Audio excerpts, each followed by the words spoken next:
Welcome back to Living a Good Life. I'm your host, Brad Fain, and today we will continue our conversation in part 2 on land planning and design of a community with Trevor Barger. So let's shift gears a little bit, because one of the other constraints we deal with in the work we do is the zoning rules or the code or the ordinances that are around. And they can be restrictive. Mm-hmm. They can limit. Like when I hear you talking about DC Ranch and being able to bike everywhere and not cross the street. Well, that's not a sidewalk right next to the street, because those sidewalks tend to lead you to a street to cross. That's correct. And so, but some cities like that. They do. And so how do you if you were to give advice to towns and communities, how would you design code that allows both to occur? Because I think there's a place for both. There's certainly, like if you're in downtown, sidewalks near the street, you're crossing streets. That's what you do. You go to the stoplight, you cross, you go. That's just part of it. If the city's big enough, there might be a bridge or a tunnel that you go through depending on what's going on. But in neighborhoods, you can design differently. But it's the same code. It's the same zoning. So what would be your advice to leaders in a community, like how to design code to give the municipality the flexibility for that design, but not lose the control that they're trying to get through their code? Because there's got to be a way to solve this. So it is challenging. This is not one of the simpler issues on the docket of the world to solve. Yeah. Cities by their nature are very afraid of making a mistake. And so code originally got set and still continues to get set to stop the worst from happening. Okay. And so it's about, how do you make it safe? How do you make it secure? How do you make it predictable? And what's the easiest way to do that? The hard part is human beings is that takes away a lot of the things that we enjoy in life. And so if you talk about selling someone an automobile, nobody ever sells them an automobile on a freeway on a long straight stretch. Mm-hmm. You're like, well, I want a little curve, and I'd like a little area, and I'd like to have the top down and some interesting setting. And I like it when I go underneath the tree-lined road, and like, yep, all those things are dangerous to the automobile. You should get rid of all of those things. Like, yeah, but that's what we want. And so there's this constant dichotomy of, you could be perfectly safe and in your bubble, and you would live life until you were 110, and then we'd put you, in the nice little cremation urn, and you'd be done. Like, I don't have any interest in that life. I want the life where I had experiences and interaction and those sort of pieces. And as a result, then there's some level of risk that goes in that. Mm-hmm. And that's always difficult for cities to analyze about how does that work or not work. Europe has a far more riskier analysis than we do. They are far better with, well, you did it, you were stupid. And we're kind of in that category of like, well, you should have known that I was thinking about doing that and you should protect me from it. Oh, yeah. Like, and so as we get older, I'm glad that we're slowly heading more towards the European direction of like, nope, they were just stupid. It's fine. And so in dealing with code, I admire what cities have to do, and I admire the struggle that they're up against in those mm-hmm. areas. But there's no department of quality of life in the city. Mm-hmm. And so there's a department of engineering, there's a department of urban design, and really talking about standards for construction. But there's not often someone at the table in those meetings saying the opposite side of like, how is this actually better for how we live? And so that might be safer for automobile traffic, and that might be a nice way to lay that out, and that might make a shaded walking street, but how does that actually improve the quality of life? And so trying to add into those conversations that element of a quality of life. So that could be an element that our elected officials bring to the equation, because all these projects go before them at some point. And so they could be bringing it and asking that question, because that's a really fundamental question. It is absolutely fundamental. They do ask it all the time. In fact, they often are very harsh on staff because staff can't ask that question. Mm-hmm. And they think staff should have somewhere along the way. And I try to share with them that wasn't one of the questions you asked staff. You asked staff about these reports about safety and capacity and volume, not about charm or character or quality of life. Mm-hmm. That isn't part of that conversation until you get to the very final level with staff, but it's all of the conversation actually with the residents. Yes. And so in DC Ranch and places like that, you often had the residents completely opposed to what the city staff was recommending because they're coming from two very different perspectives on it.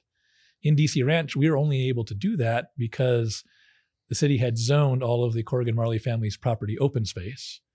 The Corrigan-Marley family sued, and the Supreme the Arizona Supreme Court upheld that was illegal. It's actually now a case we study in planning across the country. And the family didn't sue for money. They actually sued for specific performance, the right to develop the property. Interesting. As a result, the development agreement and the zoning were worked out for the property through the court system rather than through a public hearing system about, what rights would the family have to develop their property. And that included the development rights to that property. And so as the city continued for decades to update development rights and want bigger streets and wider things, DC Ranch was held to a different standard because of that original court case. And the city couldn't just at their own whim change those standards. And so it's funny now, we give tours to new council members of DC Ranch and they're like, this is just fantastic. Yes, it's illegal everywhere else in Scottsdale. And it is illegal everywhere else in Scottsdale. In some places that does make sense. In other places it's like, well, we should probably rethink that. I'm not sure we intended it to be illegal. We just accidentally made it that way. And so street lighting, for example, is required everywhere in most of Scottsdale. In DC Ranch, there's almost no street lighting because we wanted to protect the dark sky. Mm-hmm. And we had that permission in the document so we could do that. And it makes an incredible place to live in the evening and stroll around and do those sort of things. In future, it might change. If they had issues that, required to change that, there's an ability to change those things. But we don't have to predict that future yet. We just deal with our current situation and leave that to the next generation. Well, that's one of the biggest things. What you said there is we've got to get out of this conversation of trying to predict everything because we don't know what's going to happen 10 years from now. No. There could be a new technology that changes everything. There could be a shift in the way people are moving and where they want to live. There's so many things, so many variables. I mean, we can't ignore that the future's coming. We got to plan for it, but we can't predict it. And I think there's a subtle difference there between planning for it. And when I get into that frame of mind, it's how much flexibility can I leave, plan for the future, don't get myself boxed into where I can't do anything else versus trying to predict the future. That's correct. We often talk about it as setting a framework. Yes. And so again, when we were talking with Mesa about Eastmark, it was a very large 3,200 acre master plan community for them. And we went through all of the development standards in the entire city, one by one, asking, is it absolutely required or just nice to have? Because it was affecting quality of life. Mm-hmm. And the city staff worked with us for an entire year through all of those details to figure that out. And one of the comments from the city was they wanted a minimum amount of office space. And I said, are you going to provide a minimum amount of officers? Because I can't guarantee that we're going to always need office space. And so almost all of the document is written about what our maximum amounts are because it's what the infrastructure can handle. They wanted to add one that was a minimum, and they wanted to make sure that we had a certain amount of office. It's like, well, I can reserve land for office, but to build the office, I need to guarantee someone's going to occupy it. Yeah. And at the time, they were struggling with that idea of like, well, of course, there's going to have to be office, and there's going to be office. Well, then Eastmark continued to develop through the pandemic. The pandemic changed how we interact with office. Mm-hmm. And so we go back to that same conversation, right? Like, I got it. Now I understand why you were hesitant to promise office as a perpetuity, because it's a future we can't see. It's not a limitation. It's not a limiting factor. You are reserving the space for it if it happens. But now even we're thinking it probably won't happen because they're now working from home. Yeah. We now need more internet coverage, and we need more Wi-Fi coverage, and we need other things for office rather than a building. And so how do you design for that future? With the stay-at-home working future where people are working from home, they have the home offices. How does that impact your land planning? I mean, I'm thinking you got to pull people out of their house to get them to.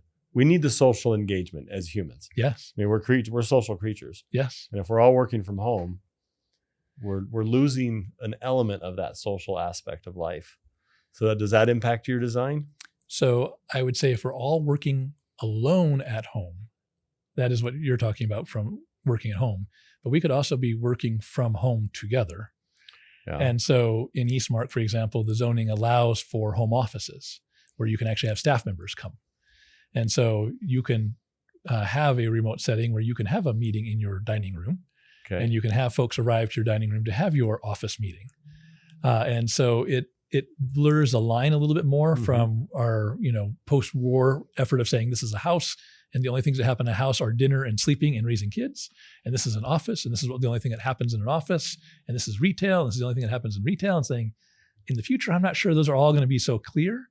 Because if We're not Amazon going to have is the hard lines anymore. right, if Amazon is delivering to your house, is your house retail? And if you have a special outside refrigerator to receive Amazon grocery deliveries, is that a retail establishment at the front of your residential property and I have to have mixed use? Or is that still residential property? Are you in distribution now? Are you in distribution? Yes. Yeah. And so there's all of these lines that have been blurring, used to be very blurred. After World War II, we tried to separate them all, and now we're going back to blurring them. Okay. And so it's that category of, I don't think these things are going to be as easy to distinguish. If Rafter 11 offers their space for business meetings in the off hours, is it office space or is it retail space? It's hard to distinguish, but it's a great use of the space, and I'm glad it can be used for both settings in those pieces. Yeah. Well, it's an interesting conversation how it all comes out. Everything just keeps changing. I like how you said we started here, we tried to make it rigid, and now we're going back. Yes. And it just kind of shows how we evolve and we make mistakes. Exactly. And I think that's, when you said that, that's a really key thing that I learned. My father passed it down. He's like, you're not going to go through this life without making a mistake. Don't think that. You just got to make sure your wins outnumber your mistakes. and I think that's for everybody in life. It's that way. We're all going to make mistakes. So get off this notion that it's going to be perfect and we're not going to make a mistake. Yep. How do we work together so that when we make that mistake, we can recover from it?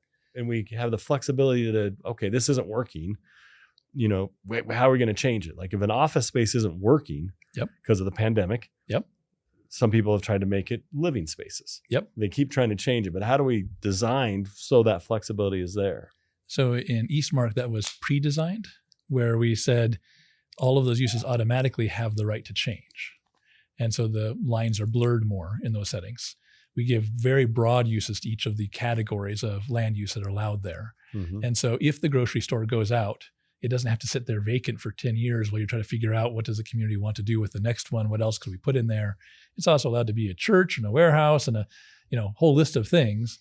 And so it's like, okay, that one didn't work. Let's try the next one. Let's try the next one. And in cities, strange enough, there are mistakes in cities, but I don't often think of them as mistakes so much as I think about it as the growth process, right? And so after World War II, we needed to get a whole lot of houses, and there were a whole lot of soldiers coming back who needed a place to live with a young family. And we had a huge growth spurt with all the baby boomers. And so we needed a really fast system to get them all in and all settled and all employed, and we did it. Now we don't have that same concern, and we're looking about a richer life and what else might we have and those sort of things. And so the system is changing. And so it is nice that the system can change and it keeps altering to what the concerns and needs are of us as a whole community living together in each of those spots. So how do you as a land planner, like one of the big topics on the national news, local news, doesn't matter where you are, it's a topic. There's a housing shortage, which is causing prices to go up. You mentioned Paradise Valley, but that was a design to make very limited housing opportunities for people who couldn't afford expensive houses. But for those communities that want the blend of all, that need the blend, that's a better way to say it. How do you factor that into your design as a land planner? When we have this need, there's a shortage, it's causing prices to go up. How are we going to address that from a land planning to solve? I mean, you talked about the baby boomers, and we did it as a nation. What you see is facing us as a nation, which is trickling down into our local communities. Do you see a path forward on how we as a nation and a community work our way through this? It's a really interesting one. We have a dramatic lack of available housing right now, unheard of in our time. We've actually seen it coming since about 2004 when we stopped building houses in the Great Recession. We didn't build houses for almost 10 years. And then when we did start building houses, we started slowly have crept back up. But we kept having kids that entire time period. We kept having new people, visit and come and enjoy these sort of settings that whole time period. And so the influx of human beings didn't stop, just the available housing stopped. And we had some oversupply in 2004 that we had time to suck up. But we've been thinking about it this whole long time about how do we address this. It's also interesting to me, though, that socially, we're at a time period where there clearly are not enough houses. And simultaneously, there's a massive not in my backyard movement of there will be no houses anywhere near me. And there will be no more growth. And so I literally go and talk to kids and say, I have no idea what the solution is for you right now. Your parents are telling me that they do not want you to have a house. You cannot have a house. You will not get a house. And they have no interest in making one possible available for you.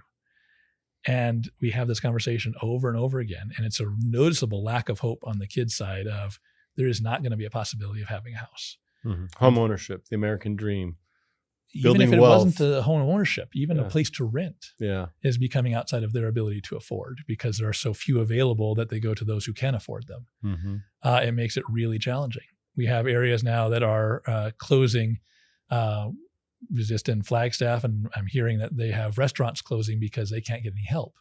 And the help is having to come from Cottonwood. And we've had that here in Prescott Valley. Oh, no. On a Friday night, you see a restaurant close and the sign says, no staff. No staff. Yeah. And at the same time, especially with young people, even in my own office, I get the idea of, well, if I can't afford a place to live and I can't afford to do even the basic things in life, even with a really good salary and a college education, why try? Mm-hmm. And so you really start getting this, lack of like, I'm not sure I want to push this and make this all, push myself to make this happen because it seems like it's pointless anyway. And so there's unfortunately a wave of a lack of hope that goes with it that's more disparaging than the housing crisis. It's like a social experiment that we don't need is occurring right before us. It is absolutely occurring right before us. The younger people are much more open to any housing solution. We actually have young groups going out and doing Yes in My Backyard and going to hearings and offering support and signing petitions because it is such a major issue for them. We have city staff who can't get involved in things telling me, that they're living with their parents and they're living with friends and they can't afford a house even on a city salary. And we have Sedona who is approved for them to live in cars because they can't find houses for them, trying to find ways to make these things work. But the answer is it's a lot of houses. Mm-hmm. And so people think about it when I come and propose an apartment building, like, oh, well, we'll do that one and we're done. Flagstaff is short 7,000 houses. It's like, that's 14. I have that right? No, more than that. 21 apartment complexes just to catch up with just getting someone in a house. Wow. And so they're not thinking anywhere, if you ask them, where would you put 21 apartment complexes now? Because they're needed now. By the time you come up with where you wanted me to tell them to put them, they won't be available. In Utah, they did their general plan exercise for the entire state. It was kind of interesting. And they put the population projection on the table and everybody in the exercise had to put them someplace. And because they couldn't not put them someplace, it began really interesting conversations of, okay, where do we put them? And some people wanted a more rural experience, so they would spread them all out. And then they realized, like, we're going to cover a fifth of the state in single-family detached houses to make this work. Like, yeah, that's a lot of taking away open space. Mm-hmm. What if you could gather them up a little bit? And would they be interested in being gathered up rather than living in that area? Like, luckily, a lot of them are interested in being gathered up. I take a single apartment building, which is usually 300 homes. That is, if you do a single family neighborhood at 1 to the acre, that's 300 acres of land, half of a section to do the same amount of housing that one apartment building would accommodate. And so I start making those equations for people and saying, if you want open space, which we did in DC Ranch, half of it's open space, it becomes that balance of, well, then you need to relieve the pressure somehow, and we have to build other things to be able to house those people someplace else, some way else. And so it's part of that balance in there of like, okay, so how do we make those trade-offs? But I don't want them to have a poor quality of life. And so now how do you bring an entire neighborhood worth of experiences into a single building? And what does that look like? And what does that experience? That's a challenge, It is, but it's a fun one also, right? Like, okay, now I'm going to do it in 2 dimensions instead of 3 dimensions instead of 2 dimensions. Yeah. But how do you add a restaurant into a neighborhood? How do you add a little cafe shop into a neighborhood? How do you add a grocery store into a neighborhood? And now I'm talking about just one building that makes that happen, right? And it's theirs and it's their setting and their But it is a lifestyle. And I think that's what people miss. When I've been out there, because we've been building apartments, what I see is they go back to their worst experience of an apartment life they can think of. Mm-hmm. And I'm like, that's not apartments today. I mean, their worst experience is usually it was just a room. There was no amenity there. It was just a building and you go in and you live and you leave. And I'm like, no, today it's a lifestyle. Today it's a choice. There are people who choose. And I know in the projects that we've built, we've had plenty of retirees Yes. They're like, hey, I've had my life of taking care of my house, mowing the lawn on the weekends, all the maintenance. I just want to be able to leave. When I come back, I want it all still there looking nice, and somebody else is in charge of all of that. Yes. And I'm buying a lifestyle. I got my gym down there. I got my community group over there. I can go watch a game on the weekend on the big screen in the clubhouse, go to the pool, and I don't have to take care of it. It truly is a lifestyle. It is. And there's all kinds of people that live there, which is also, I think, a really attractive thing, because we have college kids living in there all the way up to retirees and everybody in between. And that to me is making the community rich. It is. When I also like to go back and try to jog the memories of those people who had the bad apartment experience, saying, you do remember that time? Like, yes. And how excited you were that you had your own place, even though it was nothing. Yeah. It was horrible, but it was yours. Yeah. And while I don't want to go out and build thousands of those places, I do remind them there's something that's just amazing in the human spirit about, I'm going to take whatever little piece of the earth that I get as a farmer, and I'm going to make it my own, and I'm going to make something of it, and we're going to fix up the kitchen, and we're going to redo the flooring, and we're going to, make it our own little place. And so it's very powerful. And so to be in a housing shortage, right? If it's for rent or for sale, doesn't matter. We have that many people looking for and lacking that ability to say, I have my own little piece of this community, my own little piece of the world. My first one was in Tucson. It was a historic piece of property, and my mom went to wax the floor for me, and the wax ran right through the floor. And it was perfect. It was mine, and it was, my setting on the world, and I had little parties over there, and friends would come over. My brother lived with me for a little while, and it was a hole in the wall, but it was fantastic. Yeah. It was my hole in the wall. Exactly. Yes. Well, and then you got that story, and you look at where you're at and look where we've come from and what we built together and Yes. what you've accomplished. Let's shift gears a little bit, because I know you've studied a lot of cities and a lot of old communities, architecture and design. And I'm sure you've seen things that you're like, wow, that was amazing, great. And you probably have experiences like, so give us some of the pluses and minuses, because you hear it coming up in a community. We don't want another fill in the blank community where all the houses look the same. Or we don't like this over here where it's all hodgepodge and there's no controls, and you got the greenhouse next to the brown house, next to the pink house, and all of that. So kind of share with us some of your experiences. Do you like community controlled architecture? Do you like municipal controlled architecture and design guidelines? What are the goods and bads of both? I'm just curious where you come from on that with all you've experienced. So I have to disclose up front. So I actually have never lived in a master plan community. Okay. And I've never lived in an HOA. And so all of my life I have lived in single family detached or apartment arrangements outside of that. I've traveled the world, and every single one of those things that someone tells me, I don't want all of the houses to look alike. And I pull up a picture of Santorini. Well, except if it looked like that. And I don't want the hodgepodge of all the different things. And I pull up a picture of a beautiful Spanish town in Mexico.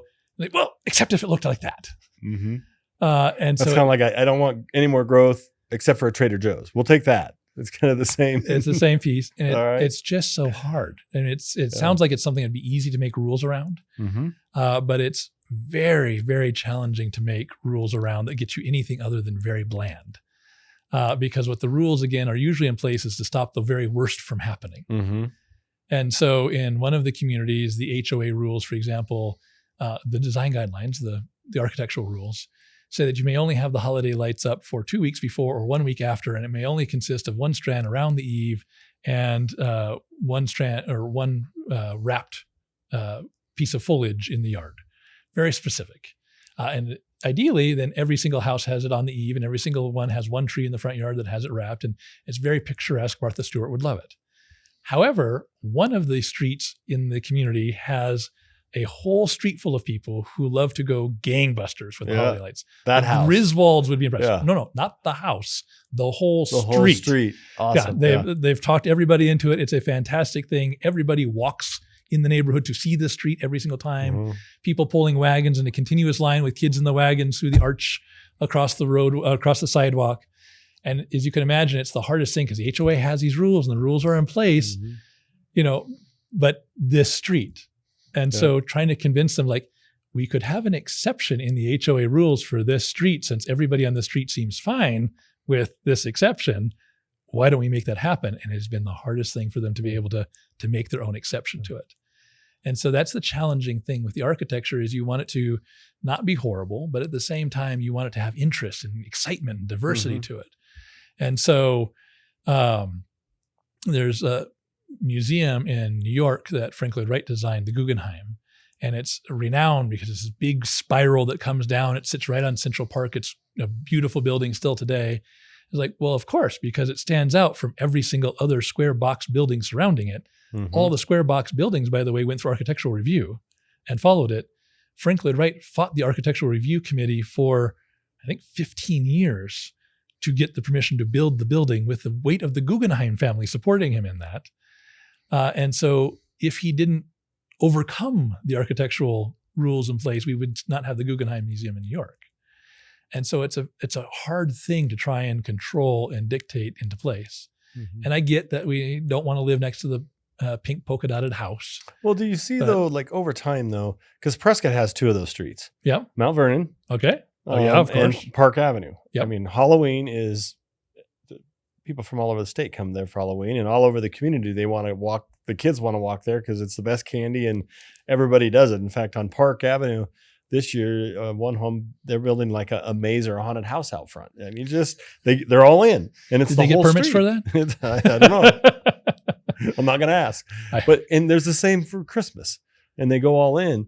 But like when I look at older cities and you walk there, there's like, oh, that building's just like, I wouldn't have done that. That's horrible. But when you step back and you look at it in the setting of the whole street, it creates interest. Yes. And so I think, I mean, for me, my resistance to like a master architectural czar from a municipality overlooking things is you're going to take away the story and the history and the uniqueness.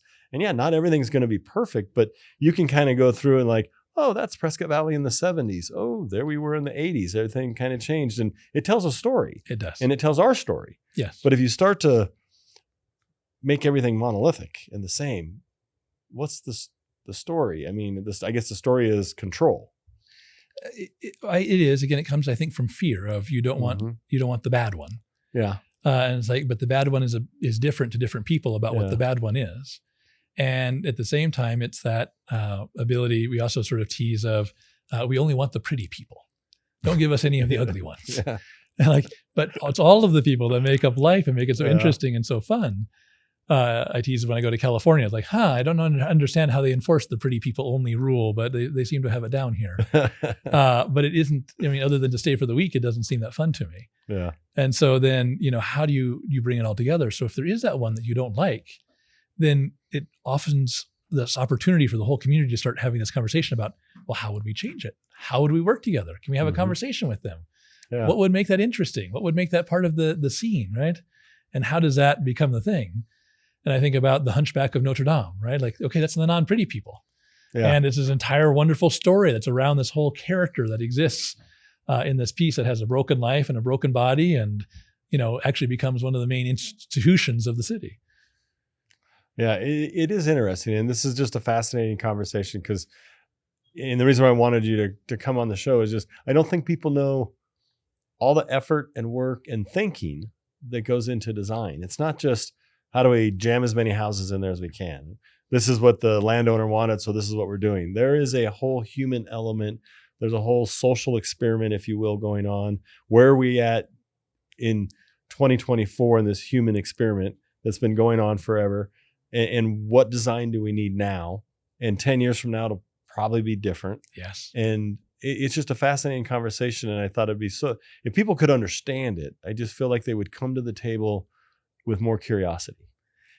I think my wife comes to the table both ways on that one, where she can't understand why I'm pacing off the width of a sidewalk in a great urban area that's got all this buzz going on, because I want to know how it's being built and how the energy's being managed. And at the same time, she said, I've never known so much about street design and garbage cans in my entire life, because it's part of that same social experiment of like, how does this all come together? And it actually does affect it. It does. Well, Trevor, I want to thank you for coming. It's been a fascinating conversation. Thank you for having me. Really enjoyed it. Thank you for joining us again on Living a Good Life. I'm Brad Fain. We'll see you next time.